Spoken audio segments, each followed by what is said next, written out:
अभिमन्यूप्रमाणे जनतेला सरकारनं चक्रव्यूहात अडकवलं। कमळाचं चक्रव्यूह मोदी, शहा, भागवत, डोवाल, अंबानी, अदानी नियंत्रित करतात। राहुल गांधींच्या विधानानं संसदेत गदारोळ।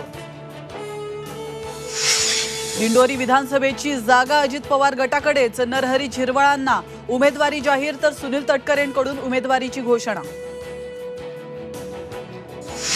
मुंबई उत्तर पश्चिम लोकसभा मतदारसंघाच्या निकालावरून रवींद्र वायकरांना हायकोर्टाचे समन्स। 2 सप्टेंबरला हायकोर्टात हजर राहण्याचे आदेश। पुण्यातील पूरस्थितीवरून राज ठाकरे आक्रमक। उपमुख्यमंत्री पुण्यामध्ये नसतानाही पूर। ठाकरेंचा अजित पवारांना चिमटा, तर शिंदे फडणवीसांनी लक्ष घालण्याची राज यांची मागणी।